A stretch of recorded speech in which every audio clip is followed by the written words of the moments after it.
It's Tuesday, and you know what that means. Hello, everybody. Welcome to the All Radical Wrestling Podcast. My name is Adam, aka CS Radical. Thank you for joining me on episode 4 of the show. We have a lot to talk about. The Arthur Ashe shows are in the can. They are done. They are over. They were awesome. We got a lot to talk about with those shows. We also have a couple of news stories, that being potential return to Arthur Ashe sometime next year. And then, of course, because I recorded an episode earlier than usual last week, we missed on a massive story about a posthumous superstar that is going to be a part of at least AEW in some facet, which will be a really emotional ending to this show. But for now, we'll start with the best stuff. And it seems like it would be the most apropos thing possible to start with what was quite possibly the best match AEW has ever put on.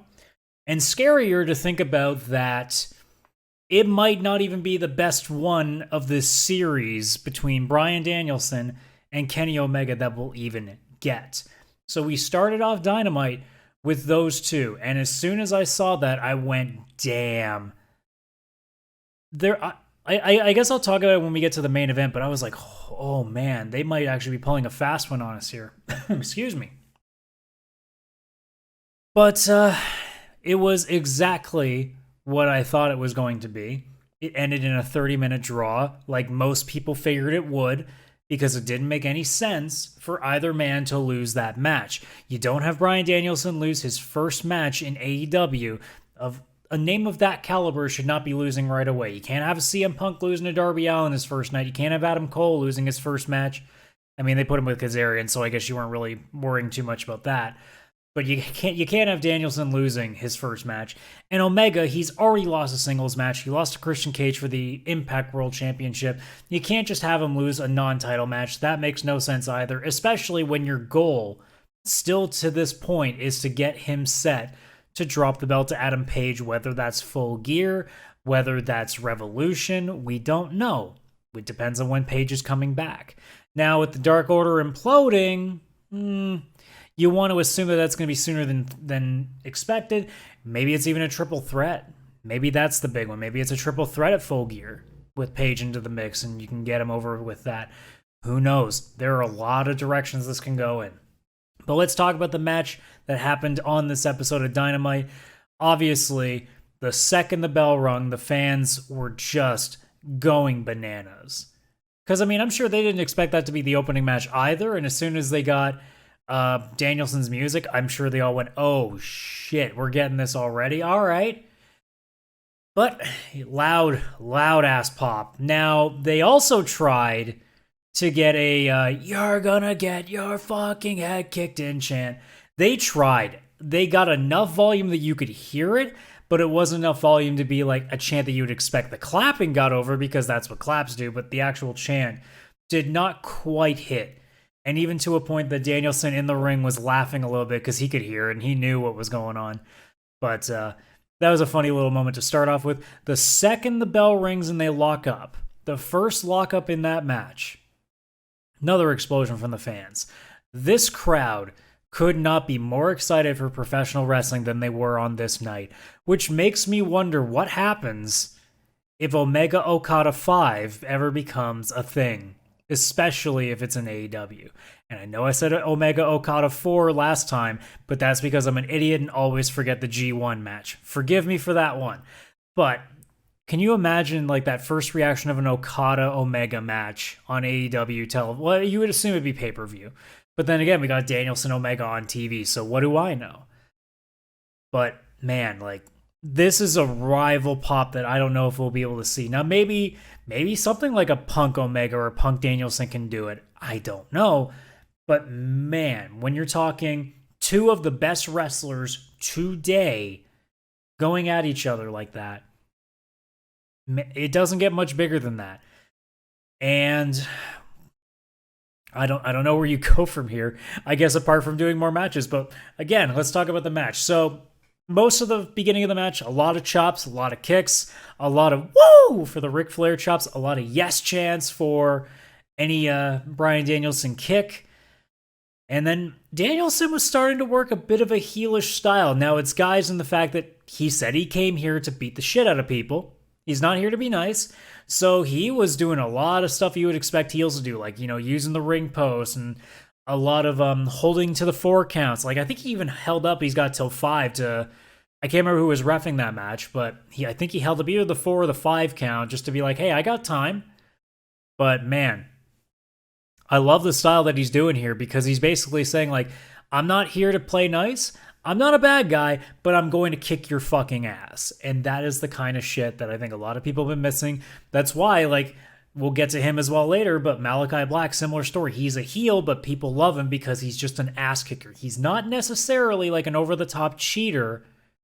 He's not sitting there poking people in the eye, and he's not grabbing people to interfere, and he's not using other people to interfere for. Well, he might be using other people down the road. We don't know yet. But he's not using all the tactics you would expect a heel to do, but he is a bad guy.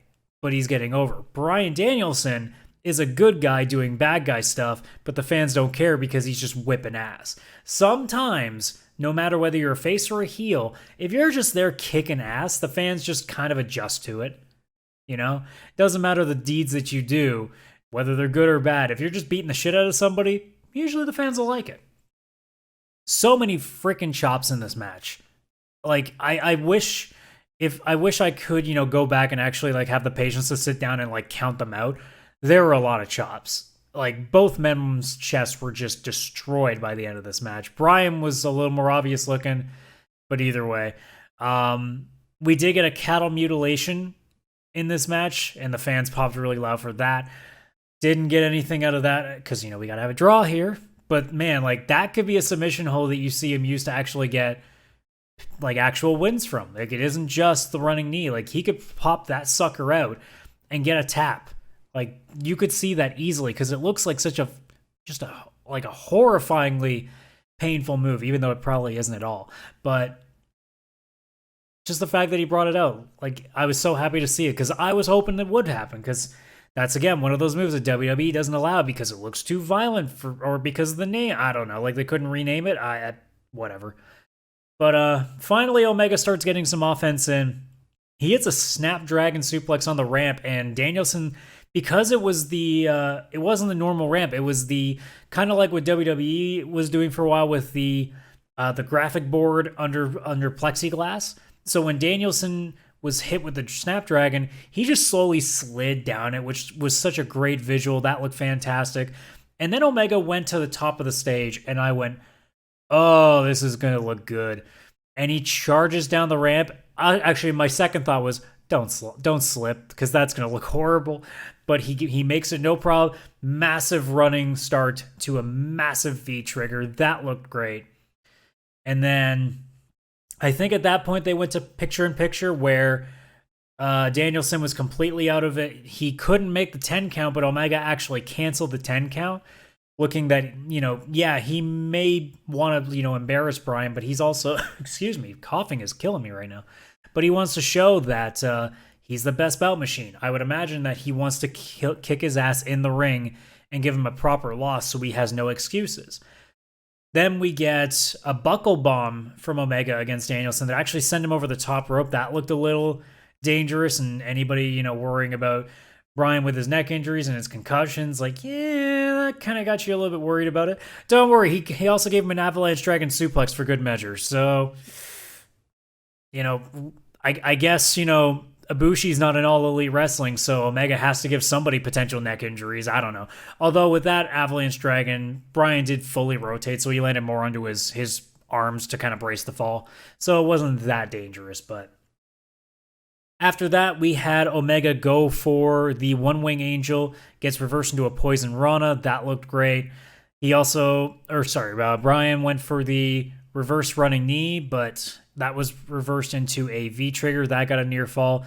Omega went for a Phoenix Splash. That missed. Bryan takes advantage. He does his big foot stomps that he does, grabbing the guy's arms to hold him up and then just stomps the crap out of him. Goes for the label lock, but Omega gets to the ropes. At that point, we hear 1 minute left. I did hear the X minutes remaining a couple of times, which told me even further we were definitely going to a draw, but I couldn't tell where it was. The 1 minute left, I did hear. So that point, we're like, okay, it's going to be the draw now. And unfortunately, there was no real drama to the draw. In fact, I think they were just punching each other at that point. So the bell went, 30-minute draw was announced, the fans booed. I know why you're booing, but I think you as a fan should also have understood too why the draw happened. If you're booing just because you wanted more, fine, but I know that there are people booing because they didn't like the finish, where it's like, guys, you knew that neither of them could lose this, so if you're supposed to be smart fans, you're not being that smart. But yeah, it was a 30-minute draw, fantastic match. Afterwards, the Elite came to get Danielson off because I think they were still fighting after the bell. I can't remember what the circumstances were at that point, but they pulled him off. Surprised they didn't attack him. Oh, wait, never mind. Then they all did. And then Jurassic Express and Christian Cage came out with a save, which would lead into the 6-man tag, that would happen on Rampage, which we'll get to in a moment. This match, Dave Meltzer gave it 5 stars. I'm not going to. It's not because it wasn't a 5-star match. But to me, and this is where you're going to get a real sense of where my ratings go with matches, 5 stars means everything went right and I have nothing to criticize. But I have to criticize the finish because there was no drama to the finish. It was a draw. Nothing to it. We saw with Cody Rhodes and Darby Allin what a good draw can look like. I don't think this was the best way. I think you could have had, even if they both just went for running knees, like V-trigger and the running knee, and they just knock each other down, and then they're just lying there and the bell goes. That's at least something. But because they're just wailing on each other, like slowly, because at this point they're gassed, it doesn't translate looking as well. It kind of took the drama out of it. So it was just kind of like out of nowhere. That's the only reason that I'm not giving this 5 stars. And because of that, it's a 4.5, because I don't do the quarter stars, because I don't know how to differentiate between 4.5 and 4.75, So 4.5 stars.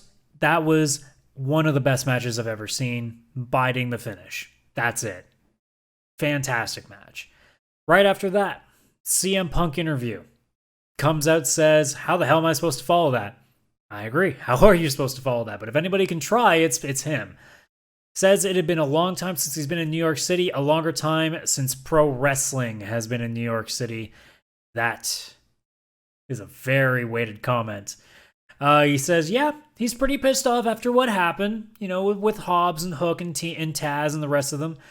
But he says he can't help but feel happy when his music plays and he hears that crowd, which I love, because at the very least, when a guy comes out smiling, when a babyface comes out smiling after he got his absolute ass kicked, at least he's giving you the reason. It's like, look, I'm pissed, but how can I be mad when you guys are making this feel so awesome for me? That's great. I swear to God, I don't have COVID. I've coughed 3 times already. I feel like I got like something here, but it's not even anything. It's just driving me nuts. And I don't think water's going to help it, so I guess we're just going to have to power through this shit. So yeah, I love the fact that he at least, whether or not people even took it seriously, I just love the fact that he addressed the thing that people always make fun of, with babyfaces smiling after they've gotten their ass kicked. I like it. But he says he's also definitely pissed off about it because now that they tried to injure him and he said they should have finished the job, which they didn't, he's pissed now because they're trying to take everything he loved away from him almost as soon as he finally got it back, that being his love for pro wrestling and his love for the fans. And says, Hobbs, you slept on the legend of CM Punk, but it's not my job to put you to sleep. It's my job to tuck your ass in. And that finished that promo. I'm surprised we didn't see the guys come out to voice their concerns, but nope, it went nice and smoothly.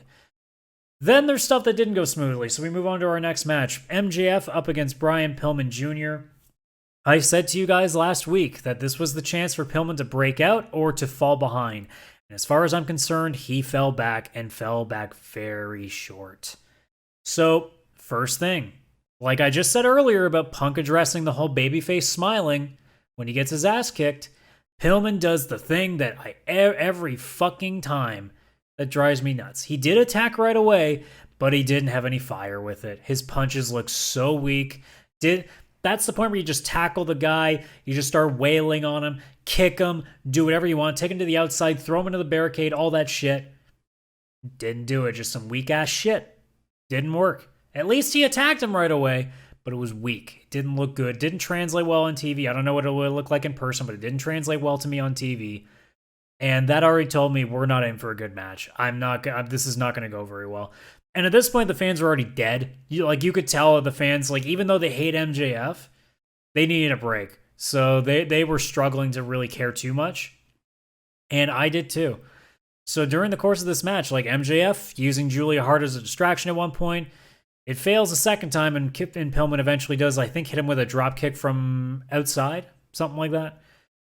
But mostly this was just a match where MJF was just playing up the crowd. There really wasn't too much notable in this match. I was checking out quite a bit throughout this match. Eventually, Pillman went for the flying crossbody, and then he got caught in the salt of the earth and he tapped. So JR said in that interview, it's like, look, everybody's expecting you to kick his ass. He didn't. Didn't even come close. As far as I'm concerned, he looks like a chump. And no Griff Garrison at the end of this either, so this went nowhere. This was just, I guess, something for MJF to do for a couple of weeks. I don't know. It didn't come off very well. This is one of those matches where I went, man, this really under-delivered, or this just didn't need to be here at all. You could have done so much else with this.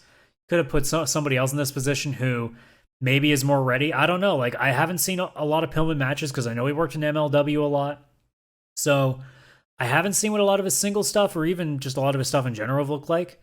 But this was his big chance to show what he's got, and he didn't show anything to me. And that was really disappointing to me because I thought he had something. I thought this could be something really cool, but I mean, as it stands right now, he's not ready to take a big step yet. We had a quick Jericho, Jake Hager interview just leading up to their match for Friday. Nothing to see really here, so we're going to move on. Well, that's the thing. A lot of these interviews and promos, at the very least, just didn't cut anything off of Suzuki for the Friday show, thankfully. But like a lot of these things, they're like quick buffers that just set up matches or just remind you about matches on another show. So they're fine. So like if you're expecting me every single time to like break them down, like a lot of these don't really do anything. They're just there to be like, hey, we're going to kick your ass this Friday. That's it. Right? So next up, Malachi Black going up against Cody Rhodes. The fucking entrance of this guy. He looks like a discount superhero. American Nightmare, more like the Murica Nightmare.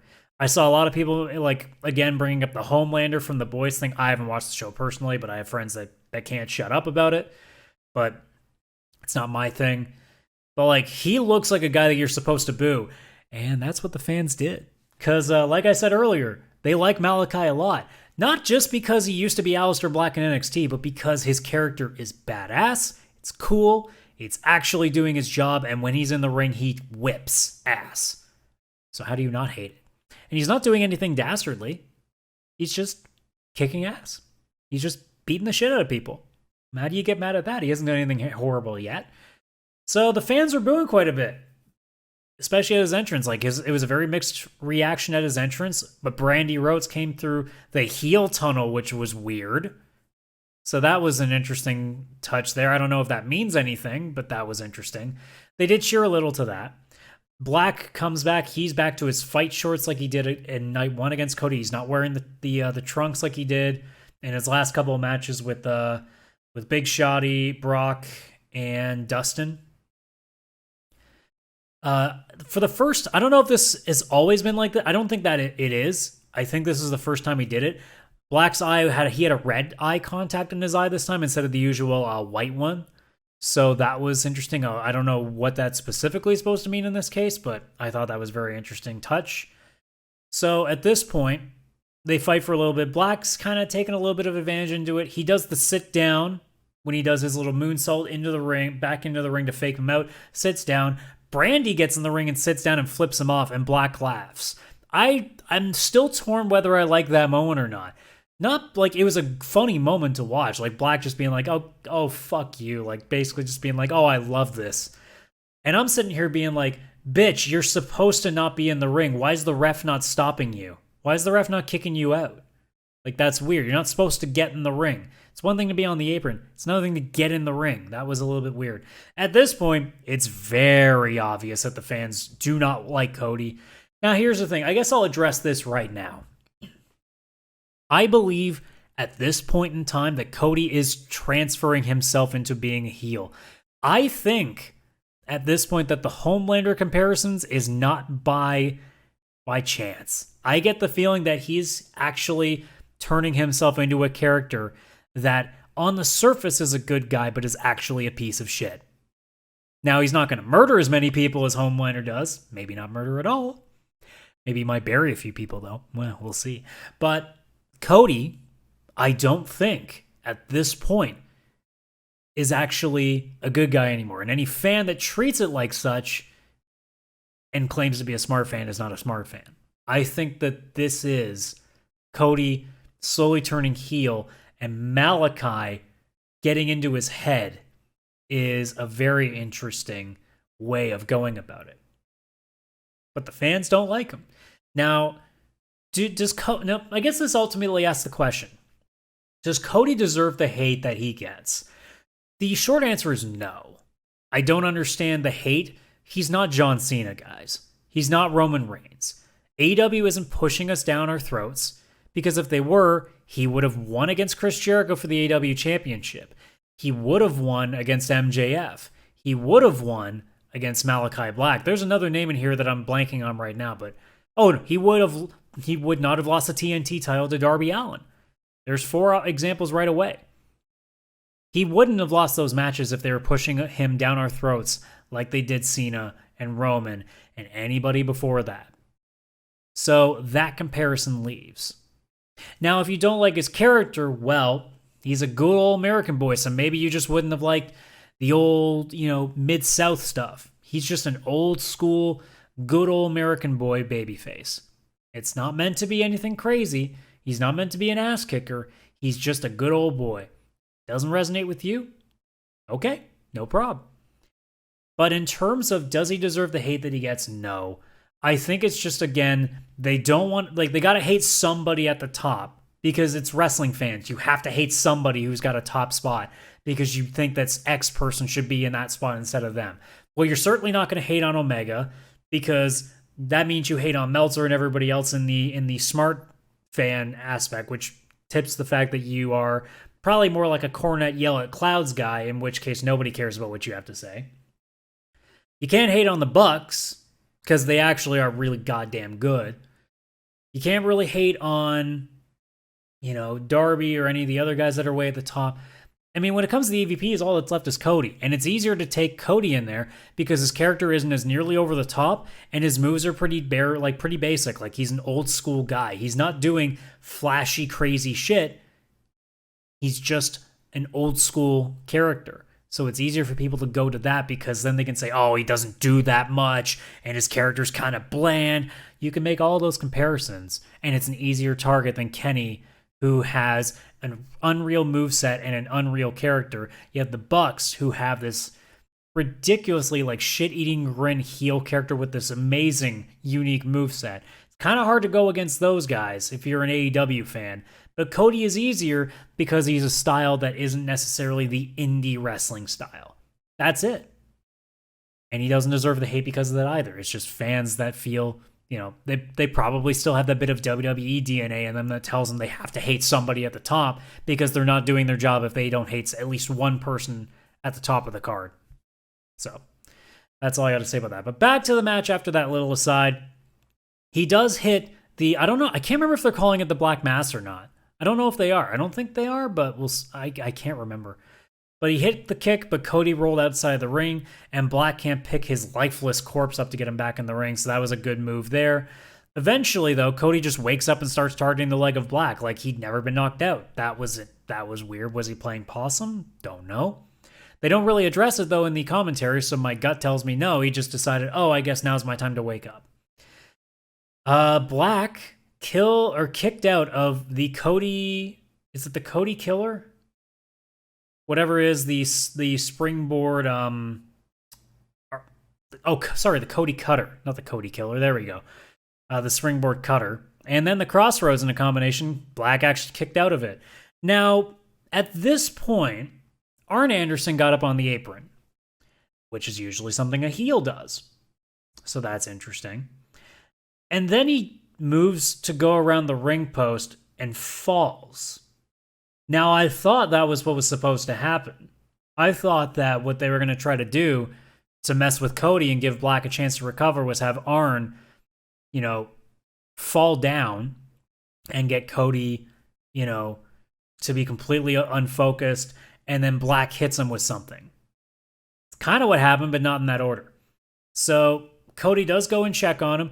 Arn, friggin', oh wait, hang on. No, this was after, sorry.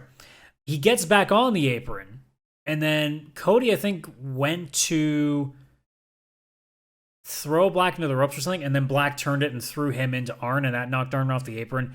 Cody went and checked on Arn again, and Arn shoved him, telling him to get the fuck back in the ring. Good on Arn.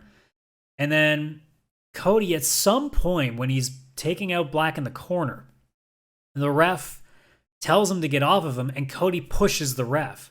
Very heelish tactic. And then when he turns back into the corner, when the ref is kind of trying to get his bearings back, he hits a Black Mist.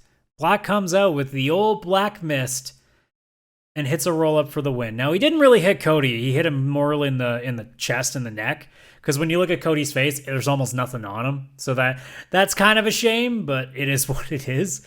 But what did Excalibur call it? It was it's like a corruption straight from the inside of Black, or something to do with liquid corruption.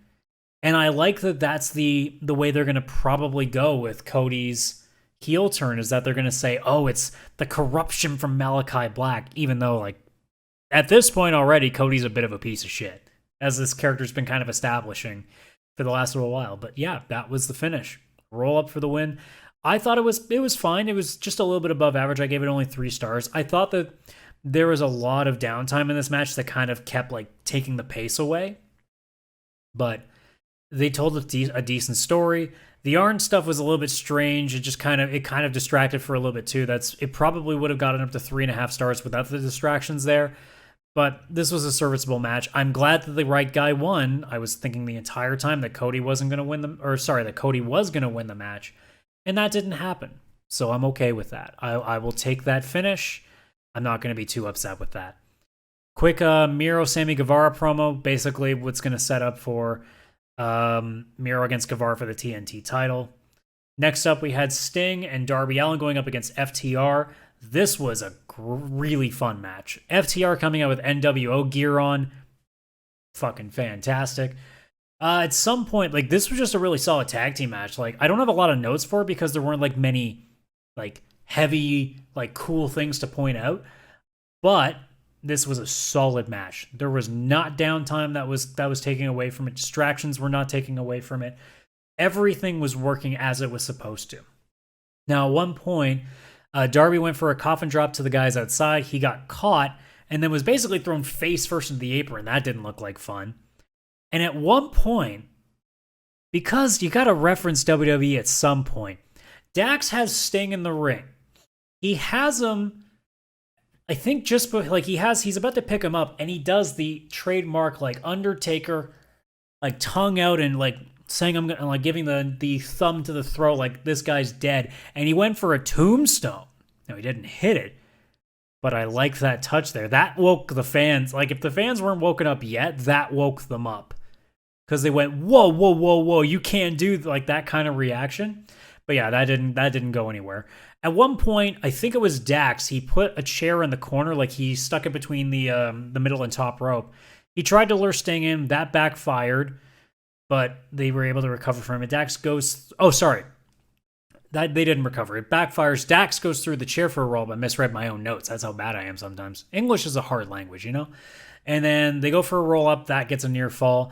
And at one point, Sting puts Dax in the Scorpion Deathlock. Now, what I liked is that Darby immediately got rid of Cash with a coffin drop to the outside to prevent any interference. That was smart, and that gets the win. Sting and Darby defeat FTR. I was actually surprised by that. I thought that maybe they pull a fast one and FTR maybe does something to Sting just to kind of throw it off and make it 2-on-1 with Darby. Kind of like that match that the Inner Circle had with him and I think it was Moxley, where they took Moxley out at the beginning of the match, and then Darby was just like on his own for a while, and you just slowly whittle him away. That even though he's got that heart, he can't get through a handicap match over and over. But no, they actually gave Sting and Darby the win, which is not surprising at the same time. But I thought, given the Pinnacle having a bit of a run lately, they were going to get a match here. And obviously, a tag team, one of the best tag teams, and former AEW tag team champions would have a better shot than a singles guy and a 60-year-old wrestler. But I'm not saying that like it's a bad thing. I want people to understand that. And then last but not least, we had the main event. And I'm going to keep saying this on the show, and I know it's probably anybody who watches this, if they watch it from start to finish in terms of like working their way up to these episodes, I'm going to keep saying it, but Jesus Christ, I can't stand the fact that Britt's getting cheered the way that she does. Because here's my thing, right? I know, and I'm talking to you like AEW fans, I know that you like Britt because she did the badass Stone Cold, like busted open, like badass bitch thing. I get it. But you have to understand, and I know that you guys understand this because you're smart. Because I've seen you guys cheer baby faces that you know are being faces, even though they're not as popular as the guy who's the heel. I know that doesn't always work because there's Adam Cole right now. I know there's the Cody and Malachi thing. But in this specific case, here's the thing. Like with Cole, is Cole really doing heelish stuff or is he just a prick? In the Cody Malachi thing, are either of them doing like necessarily good guy or bad guy things, or are they just doing like their characters? Britt Baker, are you telling me that Britt Baker is doing what you would expect a badass to do? Or is she being a stereotypical heel with interference? And every sort of, every type, every single heel tactic in the book, and you're still cheering for her. I get it, you like her, but you know your role in this. The role was to get Ruby over as a star. Now, Ruby, did she show up for this match? Yes and no. But I think that's also like some bad decisions on her part. I think that finisher needs to go. It is a weak fucking finisher. The no future needs to go. It is a setup to the finisher. It is not a finisher because it doesn't translate well. Because it's everything else that people do. There are women that just do base like Britt has a super kick and it looks more devastating than Ruby's finisher. That needs to change. But in this case, our job as the fans, if you're in the crowd, is to make Ruby look like $1 million so that casual fans watching on TV look at her and anytime she's in that ring, know that she is a star. That was your job. And we didn't do it. So now, Ruby looks like she's kind of over. Not as over as she could be. The match comes in. Britt's doing bad guy shit the entire match. And she's still getting cheered. She's got people interfering for her, and she's still getting cheered. I don't know what you guys want. But I'll get to my last complaints at the end of the match. So let's go. Ruby starts off on the attack, eventually does a crossbody to Hater and Rebel, and then Britt sneaks in with a super kick and a swinging neck breaker off the apron. Like I said, a lot of heel tactics in there, a lot of, holding on to submissions, a lot of stuff in the corner, a lot of cheap stuff altogether, pulling out the hair, like all that, and the interference from the outside. It's like, holy shit. Drives me nuts. Ruby eventually does come back, flurry of kicks, but Britt comes back with another super kick to knock them both down. Ruby then hits a step-up enziguri and a senton from the top. That actually looks like could be devastating. Maybe that could be a finisher. That's possible. I still think that she needs something more like a flatliner, like a really good impact like move, but just not the no future. But Britt went for a Panama Sunrise. Ruby stops her. They go to the top rope, and then Britt hits an avalanche air raid crash to a near fall. Some people said it looked like that was a dangerous fall. I saw it on TV. It didn't look that bad. It looked like she fell maybe on her shoulder. Could have been worse. Could have been a lot worse, but no, they avoided the worst stuff of it. Britt went for the curb stomp, another near fall. So Ruby's at least showing that she's tough. But after that, she hits a no future. And going for the pin, Rebel and Hater interfere. And at that point, eventually, Britt recovers, hits the lockjaw. That's it. I was really pissed at the end of this. And I'm torn on how to rate this match still. I actually left it blank because I didn't know how I was going to rate it. I guess I'll be charitable and at least give it 3, but this has got to stop. So again, I'm going to make my last plea. If Britt is going to be in this role as a heel, and I'm saying this to AEW fans, this is to the fans.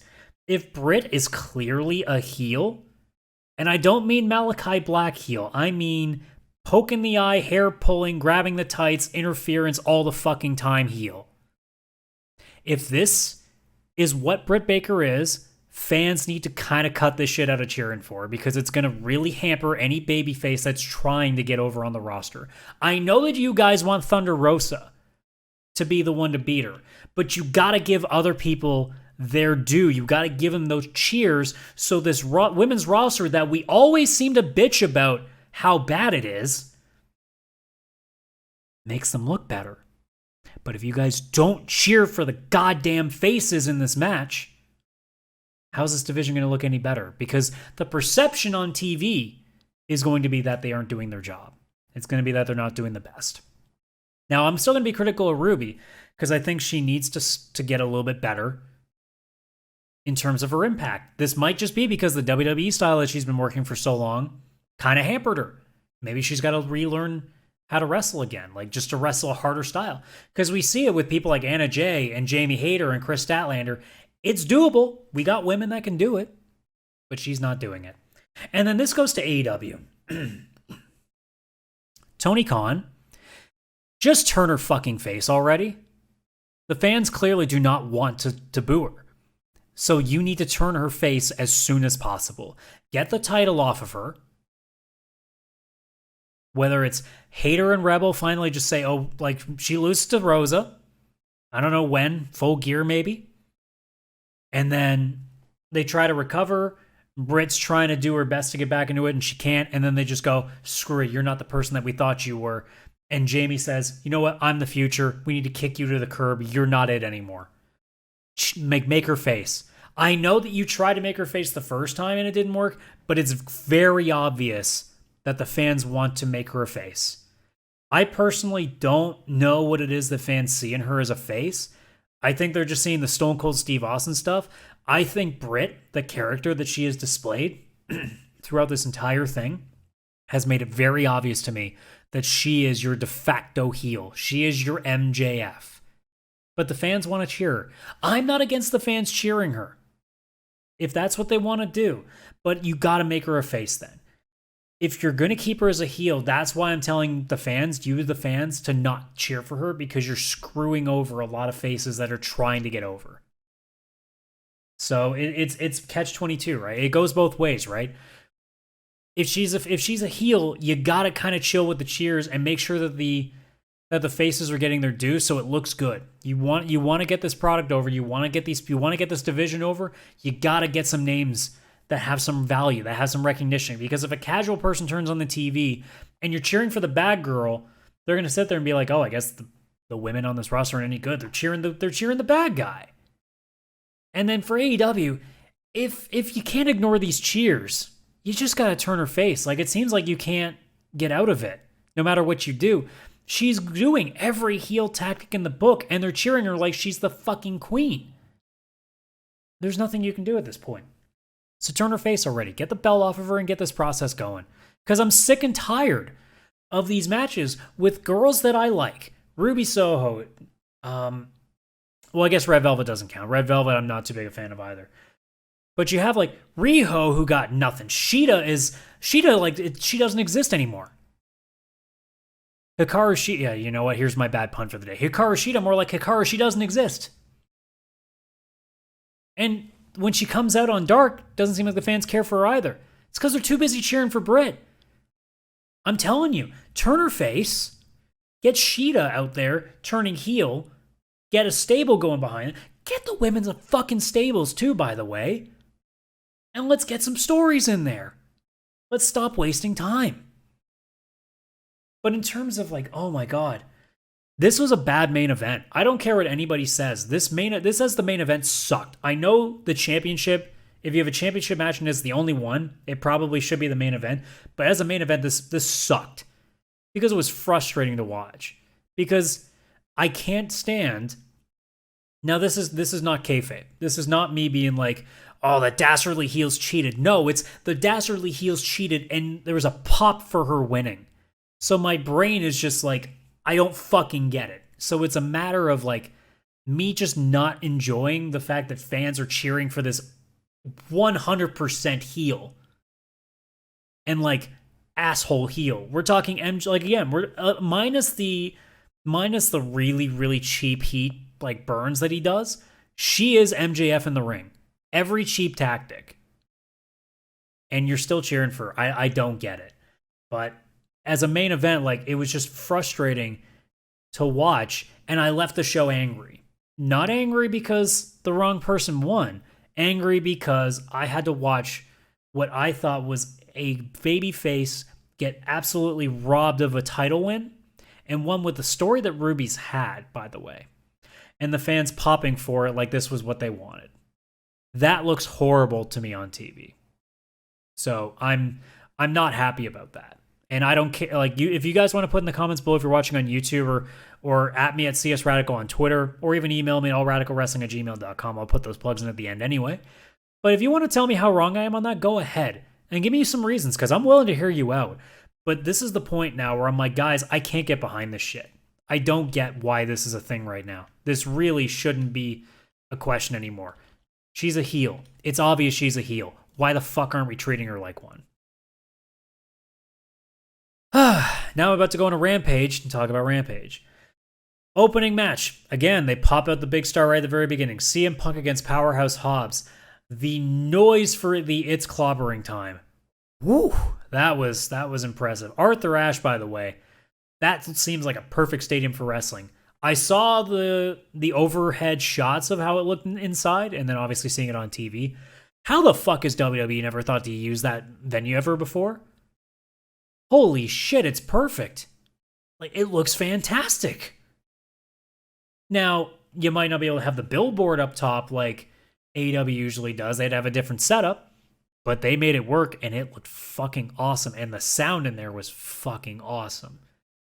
But, anyways, back to the match. Punk had a little bit of a moment there where he looked at Hobbs and just mouthed, "You're fucking going to sleep, motherfucker." Again, babyface coming in the ring, looking like a pissed off motherfucker right there. That's what you want to see. Start of the match, Punk immediately just starts kicking the shit out of Hobbs' legs. And I'm going to say this a few times during the course of this show. You gotta, if you're going to have Taz on the microphone, you can't have him with Ricky. I'm just going to say it because they distracted from the show quite a few times. I was not happy about it. I could have done more with it. And also, I'm starting to get a little bit annoyed with the heel manager commentating on their client's match. Like the Don Callis stuff, the Taz stuff. It's starting to drive me crazy a little bit because, again, it's distracting. So maybe kind of chill on it a little bit.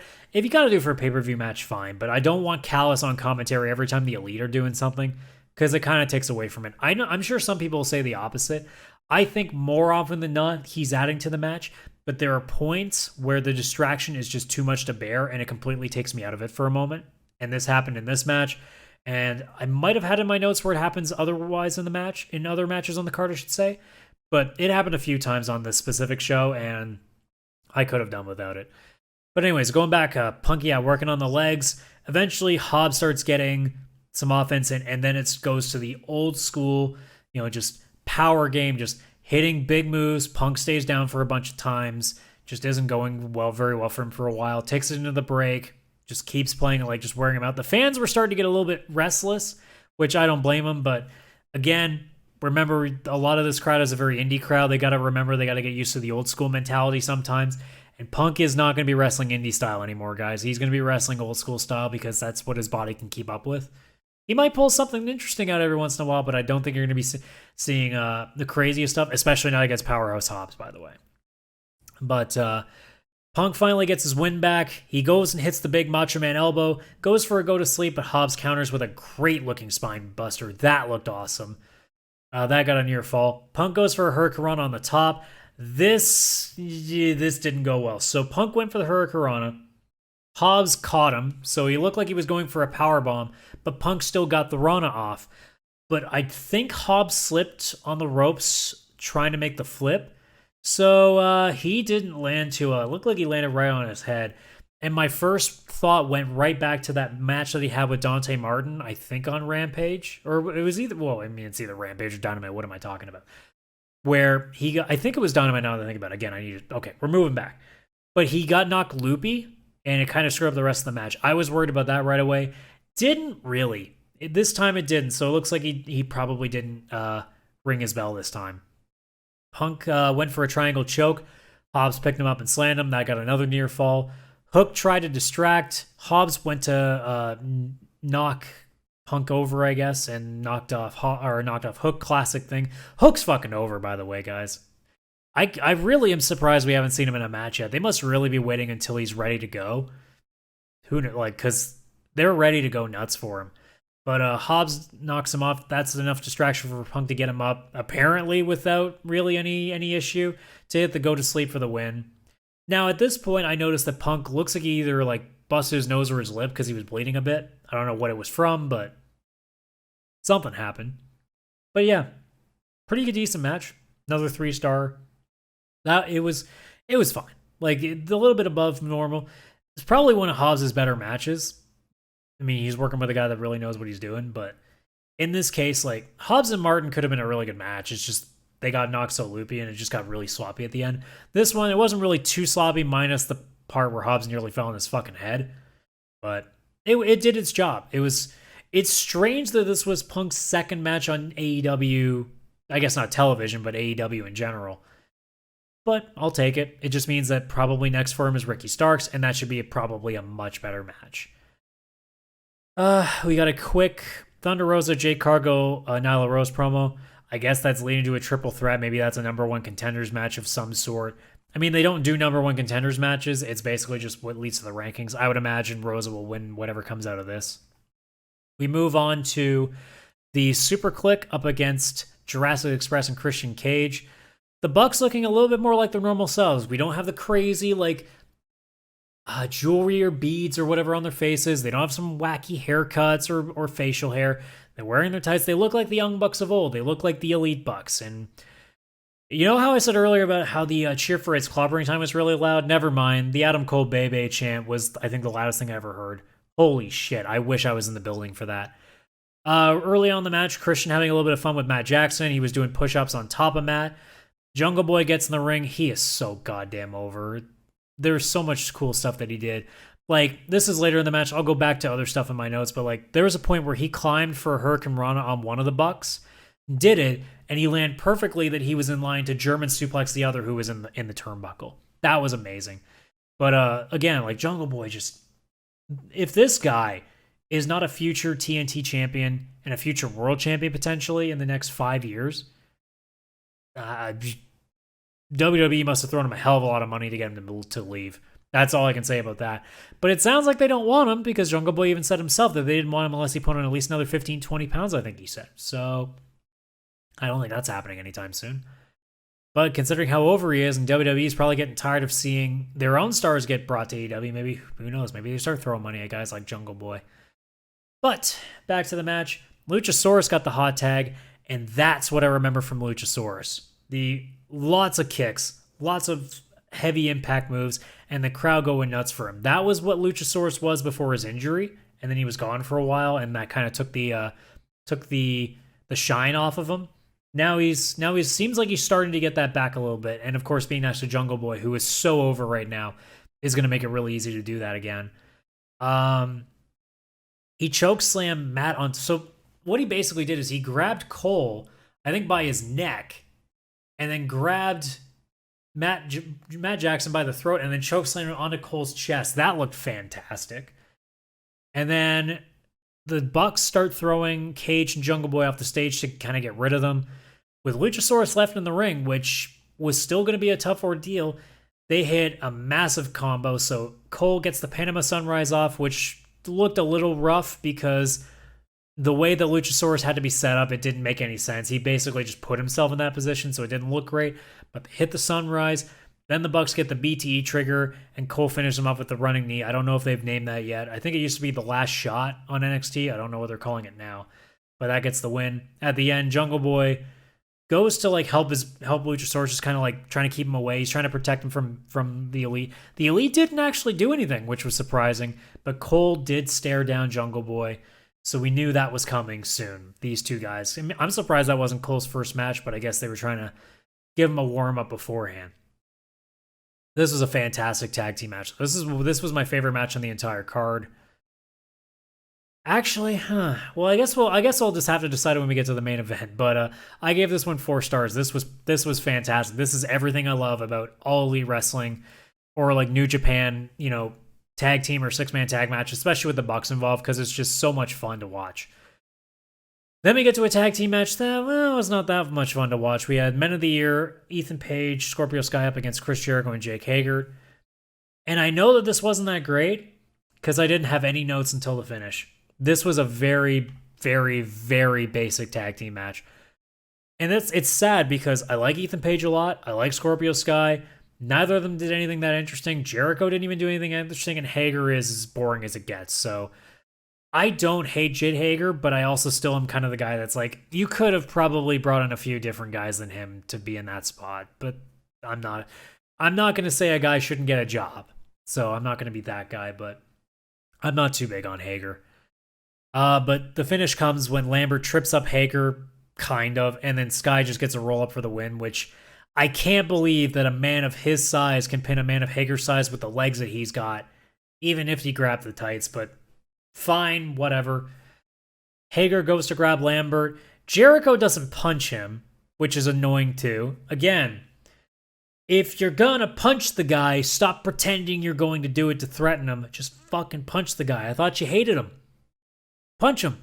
But instead, we sit there for like an hour, what felt like an hour, and then all the MMA guys show up that we'd seen with the what is it, American Top Team? Something like that. And they took a long time, though, because they all came from like different parts of the crowd, so it was very weird. Like, I don't understand why they weren't there. A, why weren't they there at the beginning of the match to begin with? And B, why did they come into the crowd so slowly? Like, why weren't they there near the front? So you kind of take away the time of it. During all of this, they start beating the crap out of the two guys. Where's the fucking rest of the Inner Circle? Like, Sammy we knew was there. We knew Pride and Powerful had a match. Because both guys were on the show. All 3 of them were on this show. And none of them were there to save their buddy? Really? And they didn't even explain it with like, their dressing room is locked or something. The old classic, like they put a giant fucking cabinet in front of it so the door couldn't open. They couldn't do that? Nothing?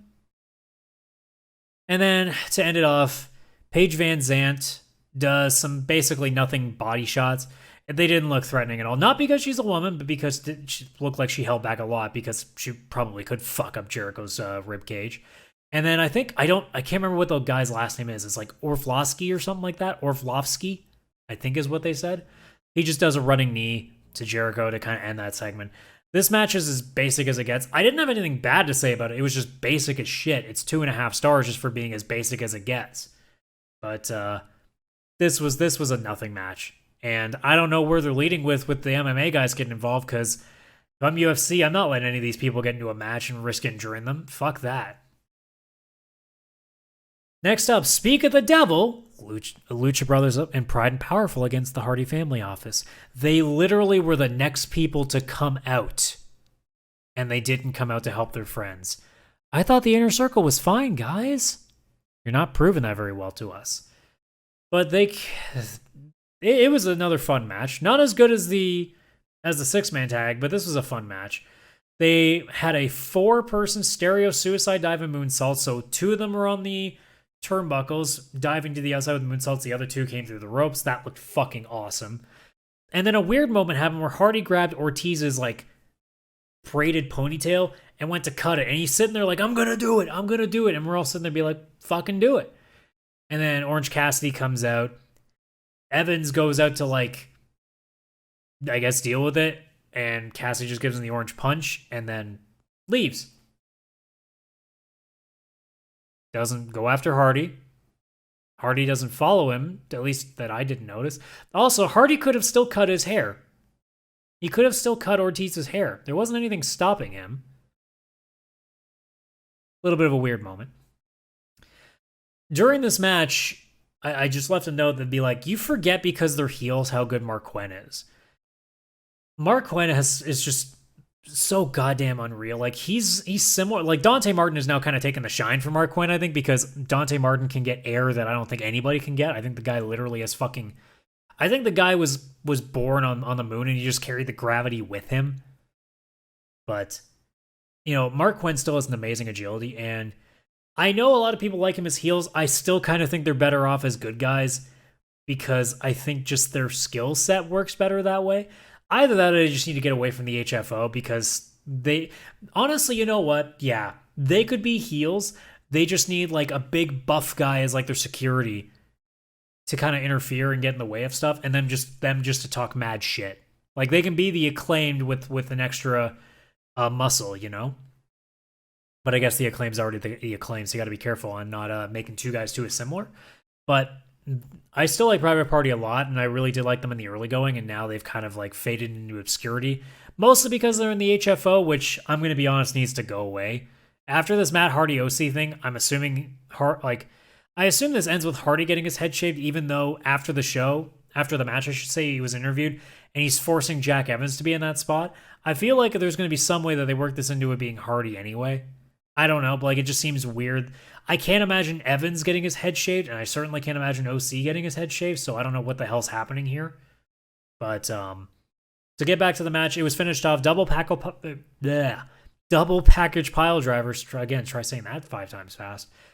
By the Lucha Brothers, and finishing off with a street sweeper from the New York Pride and Powerful for the win. 3.5 stars. Love this match a lot. That was a really, really fun tag team match. Like I said, we had the Hardy interview where we found out Jack Evans is going to be in the hair versus hair match against Orange Cassidy, which is stupid, but that's the entire HFO stuff. Sammy came out after the break with the cue cards, which I knew already meant something was happening, because he only comes out during the picture-in-picture. It was not picture-in-picture. And as soon as he starts, Miro comes out, kicks the shit out of both of them. He throws Fuego off the stage. Basically, you know, this sets up that, Sammy and Miro are going to have to fight at some point. And this is where I put in my notes the commentary was a bit much for this one. Taz and Ricky needed to kind of chill the fuck out on this one. That's all I can say about that. But that was it for that segment, just setting up what's probably going to be a title match next week. Oh, spoiler alert, it is going to be a title match next week, and I'll talk about that at the end of this. We had a quick thing just basically showing that Andrade and Pac are definitely going to have another match. Nothing else really to it. Basically, Andrade just said, I'm going to beat you this time, and you're not going to have any excuses. Basically, that's it. Penelope Ford against Anna Jay. I hated this match. I'm sorry, I hated this match a lot. No Tay at ringside or the Bunny, which was weird, because you figure at least the heel would have their interference there with them, but at the beginning of the match, Anna charges before the bell. I like that. So at least you're getting something going there. She has the Queen Slayer locked in, and then the Bunny shows up. So that ruins that. Then she distracts again. Brass knucks get given to Penelope, and that's the match. Like, this match was so bad. This match was so boring. The offense was not there. I don't know what it is about Penelope Ford, guys, because I don't really have much of a problem with Anna Jay in this match. Penelope is one of those that either she kills it or she lays an egg. There's no middle ground with her. She doesn't have a consistency, and it's really starting to show because this match, like, she didn't look good at all. The offense didn't look good, really, on either of them, but I'm willing to give Anna Jay a bit more of a pass because I've seen other matches of her where she does look a lot better. But this match was not very shining, a very good shining example of the women's division, which everybody, seems to still have a problem with, and this is why, because some of these matches just, you get one match a week of them, and they don't end up being very good like this one was. So it's a shame. Now, Conti finally comes out after the bell with their music playing. I hate that. I hate that a lot. And also, the fans don't even really know what her music is still. So the fans actually look kind of confused, like they were wondering, who the fuck is that? And then they realize it's Tay, and they're like, oh shit, oh right. And then the entire HFO are guarding the ring because they deal with Tay because they have the brass knuckles. And Orange Cassidy and Statlander come out. That gets a bit of a pop. Then the Dark Order's music plays. And the 4 of Reynolds, Silver, 5, and 10 come out. And then finally the rest of the group in Uno, Grayson, and Cabana come out. Big pop for that because the fans thought they were back together. Spoilers, they're not quite just yet. Uno walked out on them when they had a chance for a handshake. So it seems like something's still bugging them. And I think based at this point, you have to imagine that one of two things are going to happen. Paige is coming back at the Rochester show because this has to come to an end now. Or we are going to have a much larger Dark Order breakup angle that may result in something like maybe Malachi Black being involved, anything potentially, but something happening that there is actually a bit of a wedge brought out. I don't think it's the latter, but that seems to be the only two directions we can go in. Either Paige needs to show up now because that's the only thing that's going to bring them back together, or we're going to have a Dark Order feud. That's the two options. I know people are thinking the Bray Wyatt stuff. Bray Wyatt needs to not be in this position. Nobody wants to see a new Dark Order leader to begin with, and you need to keep, like, Paige is the connector to this. It just makes no sense to put somebody else in that spot. Lastly, the lights out match. Kingston and Moxley up against Lance Archer and Minoru Suzuki. Suzuki-gun rises again. Archer just massacring the ring staff outside. Fucking love that shit. Suzuki would be proud, by the way. So Moxley comes out. His entrance actually didn't take forever. I like that. Means we got some more time. Almost immediately, Kingston goes through a table, and that starts setting up Moxley getting beaten up for a while, including getting chokeslammed off to a bunch of the ring staff. Suzuki, just with that big grin on his face, is like, man. I'm actually surprised Suzuki didn't just start kicking them. I was really surprised about it. I was disappointed. I want to see some young boy violence, but it didn't happen. At one point, Archer hung Moxley with a belt, and we went right to commercial. Now, I don't know if that's because of that. If it was, okay. If it wasn't, I have a question for you, Tony Khan. I thought this was an unsanctioned match, which means you guys had nothing to do with it. If you guys had nothing to do with it, why are there ads on the match? Because you're getting paid for the ads. That doesn't make any sense. That means you do sanction it because you're willing to put ads, you're willing to have ad revenue come from it. It means you support it. So it's not lights out, is it? But it is what it is. Anyway, moving on. Back from the break, Moxley had his hands taped behind his back with duct tape. Suzuki, this is where it started getting really, really fun to watch. And the fans were starting to get out of it. I actually really liked it because I love the fact that they were just being like, no, this guy's getting fucked up. Like, this is our goal here. And that Archer is dangerous as shit. Suzuki is like a Yakuza fucking mob boss. Like, this motherfucker can kill a guy with his bare hands kind of level violent. So one of the things was he puts Moxley in a single leg crab, which is very smart because A, he can't escape anyway because it's lights out, but B, he can't really do much because he can't move his fucking arms. That was smart. Just dismantling the shit out of him. Finally, Eddie gets back in there, basically tries to do the machine gun chops to Archer. Archer just kind of shrugs him off. So Kingston just pokes him in the eye. And that actually got a pretty good pop out of the crowd, and I laughed at that too. Archer and Suzuki then position two chairs up against each other, so they got the tops next to each other. He goes to do I can't remember what the finisher is, but like the one where he grabs the guy and flips him over. I'm forgetting what it is right now. And then music hits. I have no idea what the music is. And then the fans pop, because I guess they see something on the board. And then I see, in big text, homicide. I did not expect homicide in this. Even though they're in New York, my brain didn't think about that. And I still even remember the NWA promo that is very synonymous with Eddie Kingston, where he said he'd die for that man. Well, I guess homicide came out to kind of, to balance it up by saying, look, I'd give you a helping hand if I could too. Didn't really do that much. He just kind of like tipped the scales for a moment just to kind of changed the gears. And he ended up scissoring the duct tape off of Moxley. Paradigm shifts for both of them. And then Eddie puts a trash can on Archer and just fucking wails on it with the kendo stick over and over. He must have been like 15, 20 shots. I'm sure Archer's got like his arms up like this to kind of protect him as best he could, but that had to suck because by the end of it, the can was definitely forming around whatever he had bracing him. So that didn't look like it could have been fun. But that ended up being the win because after, 20 shots in the head with a kendo stick on top of metal, yeah, that would probably knock you out. That was a fantastic match. 4 stars for that too. That was a lot of fun to watch. Overall, decent show from like different points. If I had to choose between which was the better show, I would give it to Dynamite just because that 30-minute draw is legitimately one of the best matches I've seen on AEW, period. I was surprised to find that there were a couple of 5-star matches that I forgot about. I knew the Hangman Page, Kenny Omega tag match against the Young Bucks would have been one of them. I forgot that they gave Nick Jackson and Rey Fenix one, and then there was another one. Oh, I think the cage match recently got it, didn't it? I think that's the other one. But like, I was surprised that there were a few 5 stars already, and even on television there was at least 1 or 2. So I thought that I was going to come on here and be like, this is the first like Wrestling Observer 5-star match on television, and then I realized, nope, not even close. But both shows were good. Had some stinkers in there, but like overall, both shows were pretty damn good.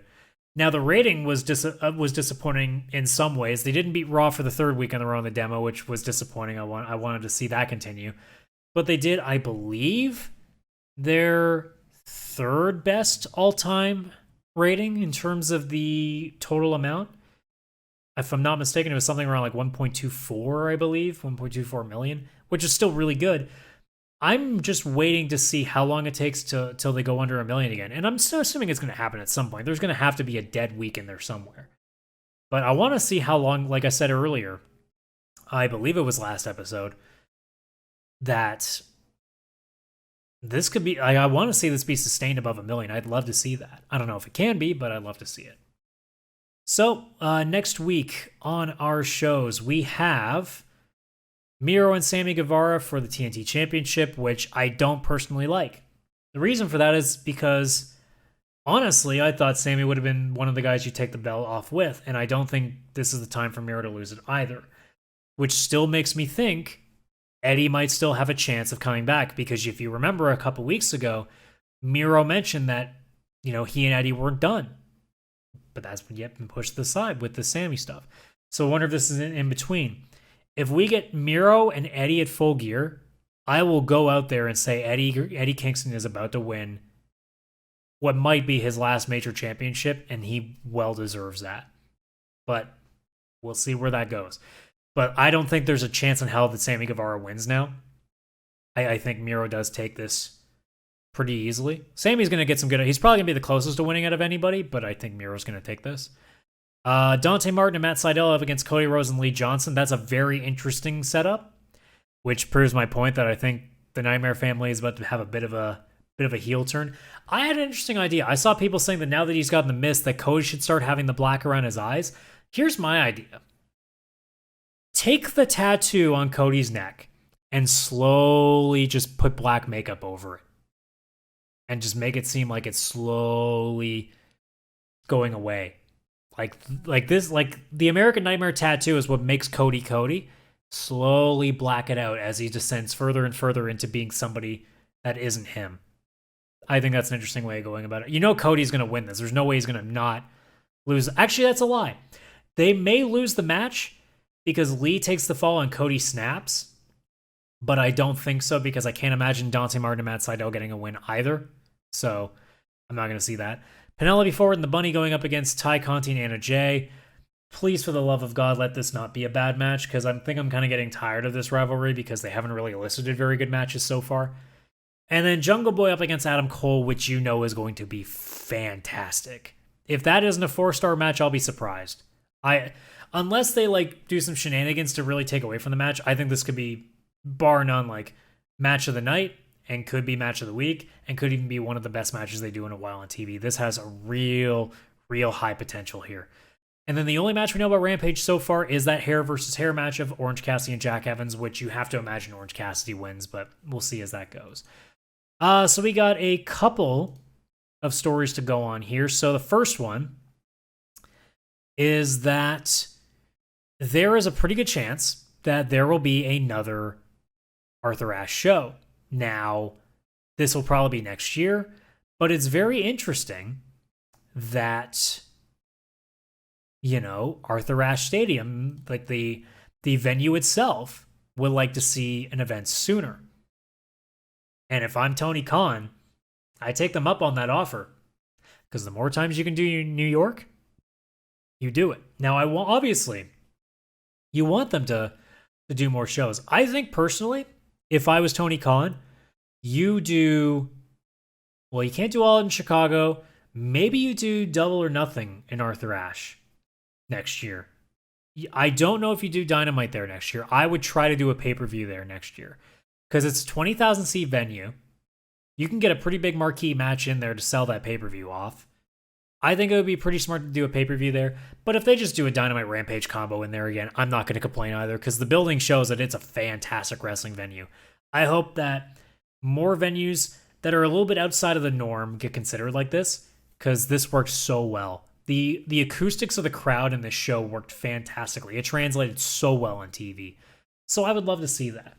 But obviously, the most important thing that came out in the last, 8 days, because it happened on the 20th, and that would have been the Monday, which normally is when I record the show, but I recorded on the weekend. My bad on that. I just wanted to get it done with because I knew I was going to be busy on the Monday. And it bit me in the ass, because if I'd waited on Monday, I could have seen a story about how AEW and the Owen Hart Foundation have made a relationship with each other. So I'm going to read the press release themselves, because I think it's really best to do it this way. So, All Elite Wrestling and the Owen Hart Foundation, a non-profit charity which provides a vast range of assistance and opportunities to individuals in need across the world, are collaborating to honor the legacy of late wrestler Owen Hart, a beloved figure in the professional wrestling community and beyond. This collaboration includes the launching of an annual Owen Hart Cup tournament within AEW, which will see the winner receive the cup known as the Owen, as well as the production and distribution of unique and original Owen Hart merchandise, including specified retail goods, as well as the upcoming AEW console video game. This alliance incorporates opportunities to develop Owen Hart action figures via AEW's partnership with Jazzwares, apparel posters, and additional collectible merchandise. Owen Hart is survived by his wife, Dr. Martha Hart, who spearheads the Owen Hart Foundation with a mission of providing global aid to at-risk communities, examples of scholarships, housing, various forms of international assistance, food drives, backpack giveaways, and Christmas projects. AEW's relationship with the Hart family dates back to her inaugural pay-per-view event, Double or Nothing in 2019, and Owen's influence is still felt today, said Tony Khan. To extend his memory and his legacy even further through this agreement is a powerful and meaningful moment for the entire wrestling community. The Owen Hart Foundation is extremely pleased to partner with AEW in this wonderful joint venture to honor Owen's substantial international wrestling career and the lasting influence he and his craft has had in this sport. AEW's Owen Hart Cup tournament serves as a tremendous tribute to Owen and provides an incredible way for professional wrestling enthusiasts to celebrate his work in a most fitting way. We trust that Tony Khan and his amazing AEW team will do a brilliant job with this highly anticipated project. This OHF AEW partnership is my special gift to all of Owen's magnificent loyal fans who forever remember him and his inspiring repertoire of talents, said Dr. Martha Hart.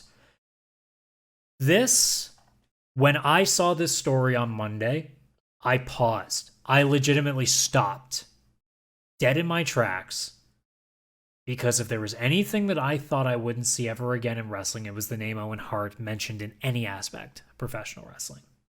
Now, in retrospect, we know that this just meant that Martha Hart did not want Owen's name ever mentioned again on WWE television, because if you've watched the Dark Side of the Ring episode on his death, you know that Martha thinks that WWE killed him through their negligence, which is where her settlement came from, because, yeah, if you make a settlement that's worth a lot of money, you probably had negligence in his fucking death.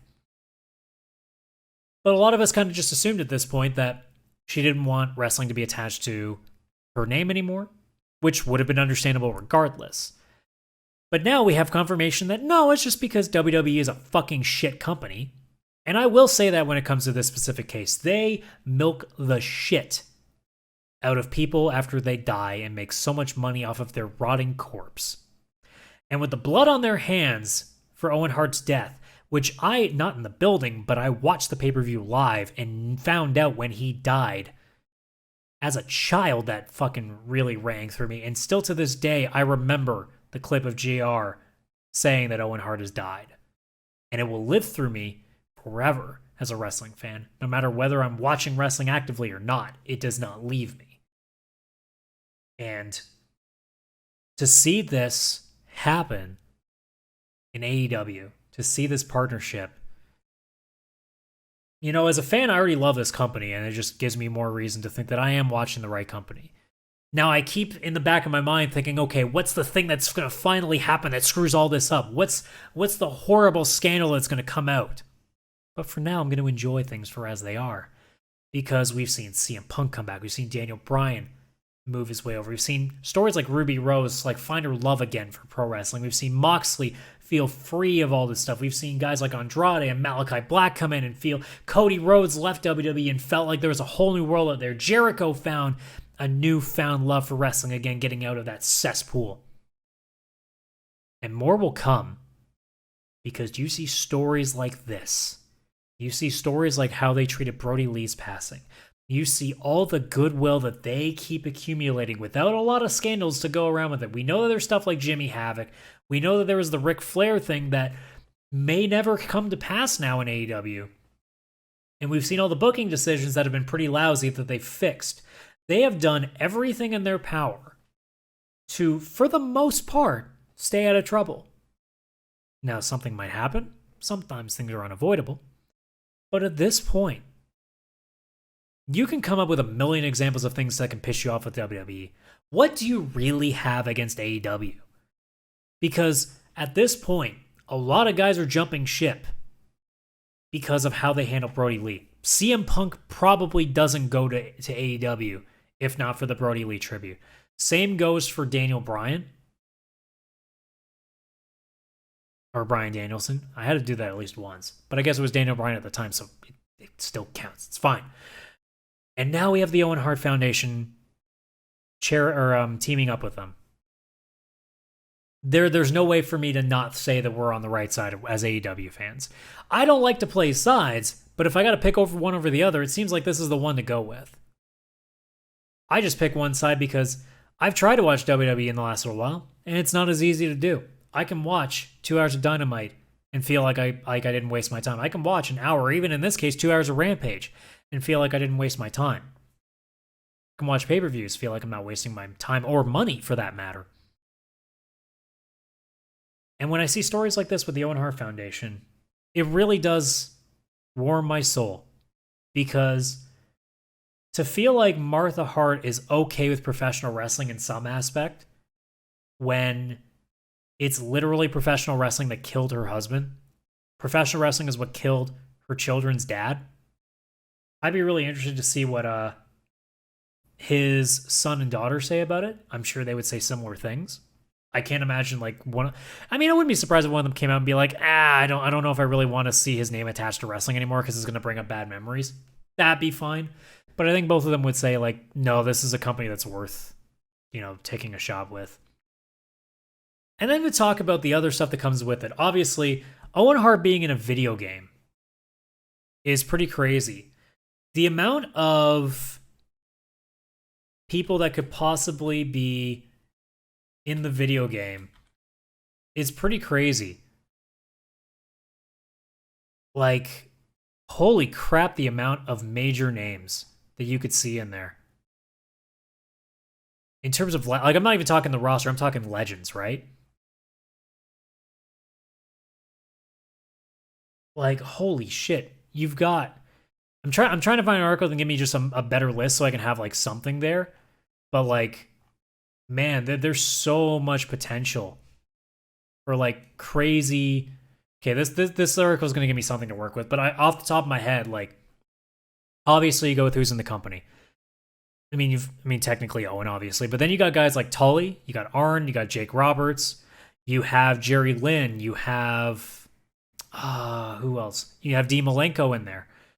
And then you got guys that have been with a company around and around. You have Rock and Roll Express. Let's see. Is this list going to help me all? Oh, Hoovy. Hoovy was just recently in there. And then if they could ever strike it, like if the Forbidden Door is possible, you think about that too, right? But like, there's a lot of people that have shown up. Well, like Bret Hart's been in there. That's was at one point in the show. Like he could be in there. There's so many possibilities for this roster, and that's not even counting the ability that people would have in creating their own shit. But like with the stuff that would be actually licensed for the game, there is a lot of potential for an amazing roster, which excites me for the video game more. And then things like like to be able, that like any match of the Owen Hart Cup, whenever that starts, whether it's this year or next year, man, to see Owen Hart t-shirts in the crowd will be unbelievable. Like King of Hearts or shirts or whatever they go with. There might be a moment of like emotion for me about that because obviously it brings up memories and sadness, stuff like that. But it would be so cool to see. And then the last thing would be the tournament. Now, I know that this is very unlikely. I would hope that they wait until this is possible. But if I'm AEW, if I'm Tony Khan, my first Owen Hart Cup tournament has to end in Canada. If it can't be anywhere, if it can't be in Calgary, anywhere in Canada is fine, but I feel like the final and the cup has to be given out in Canada. As much as I would love to have a show in Toronto or Hamilton where I have easy access to, because I'm an Ontarian, Jesus, I'm from the province and I just gave it the wrong name. But if they do one show in Canada and the first one's in Calgary, I won't be upset because I'll understand. I know AEW wanted to have a Canada tour before the pandemic. I think this would be, maybe they know something we don't. Maybe they'll be allowed to do Canada pretty soon. I'm imagining like maybe they have to be fully vaxxed and have, like, I don't know. I don't know what the format is, but I mean, we obviously see sports coming in here, so it wouldn't be out of the realm of possibility that they can do shows in Canada now with no problem.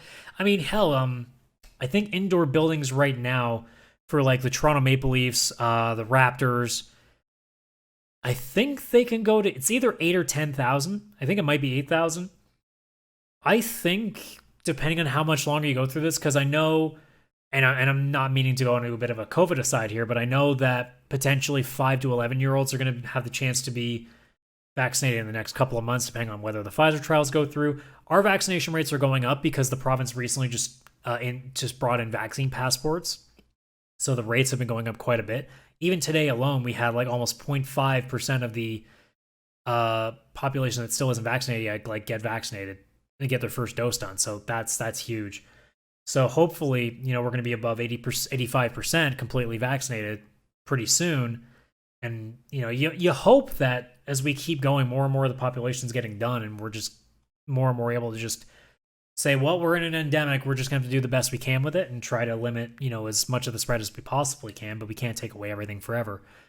To have a Canada tour where they do a few weeks, whether it's like they do one show in Calgary and one in Winnipeg, then maybe they do one in Toronto, one in... That would be an interesting 2 weeks. You do a Dynamite in Calgary, and that does the Owen Hart Cup. Then maybe you go to Winnipeg for Rampage. You go to Toronto for Dynamite the next week. You go to Montreal for Rampage. And then you go back to that. That's a pretty good 4 stops right there. Obviously, there's other places you like to hit. You like to hit your Vancouvers. You like to hit Edmonton as well. Like maybe they avoid Winnipeg. Maybe like, because I think if you go through it, it makes like Calgary is a must, Toronto's a must, Montreal's a must. Those are the 3 major places you go to for wrestling.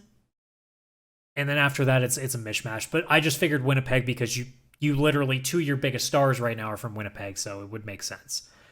But I would want this first tournament done in Canada, specifically Calgary. I'd prefer the Owen Hart Cup to always be done in Canada, but I know we can't have it always both ways. But I'd love the first one, at the very least, to be done in Calgary, if at all possible. And as who should win it, it depends on what it is. If it's just a tournament for the mid-carders, my gut would say Jungle Boy would make sense. I've seen some people say MJF, and I say, guys, he's already got the diamond. Please don't do that. Like, it has to be a face, by the way. You can't have the Owen Hart Cup won by a heel. It depends on the heel, I guess. Like, Malachi could win it, and I don't think it would be an issue. But you can't have, like, a fuck you MJF win of the Owen Hart Cup. I know Owen would probably think that's great, but I think for the fact that we're trying to keep goodwill, especially with the Owen Hart Foundation, we should probably, like, put it towards guys that, you know, have good stories behind them in terms of wrestling kayfabe. But Jungle Boy will be the one that stands out. And whether that leads to him getting a title shot somehow, maybe that's what happens. Like, cool stuff can be done with that. But yeah, that's what I do. But I'm so goddamn happy to see this relationship happen, and it's something I never would have thought to see happen. And oh boy, I keep thinking we're done with all the announcements, and then we keep hearing about all the guys that might be coming out of their contracts soon in WWE. And then you see stuff like this pop out of the middle of fucking nowhere, and you go, holy shit, what else? And you know Tony's still got stuff up his sleeve because that's what he's claiming. And Tony so far hasn't lied to us. So I wonder what else there is. And I'm excited to hear more, even though I have no goddamn idea what it is. Because if you told me an Owen Hart Foundation relationship with AEW was one of them, I would have been like, that'd be cool, but there's no goddamn way. And yet here we are talking about it. So that's fantastic. But that's it. Hour and a half almost in the book here. I think it's the longest show I've done so far. Thank you so much for checking out this episode of the ARW, the All Radical Wrestling Podcast. I have been Adam, aka CS Radical. Thank you so much. If you're watching this on YouTube, like the video, subscribe to the channel. If you're listening to this on any audio platform we're available on, if you can rate it highly, please do so. If there's any way to comment, please do so. Otherwise, you can reach me at CS Radical on Twitter, and you can email me at allradicalwrestling@gmail.com. If you are looking for where all our audio platforms are, maybe you found this somewhere randomly and maybe it's not on your favorite podcast network, check anchor.fm/allradicalwrestling as well. It shows all the available platforms I've been distributed on thus far. Hopefully you're going to get a few more in there, but I'm still waiting on a couple of them because Anchor does take a little bit while to get these done. But that's it. Thank you so much for checking out the show, guys. We will see you next Tuesday when we hopefully have another banger of 2 shows to talk about. Take care, everybody. Enjoy professional wrestling. See you later.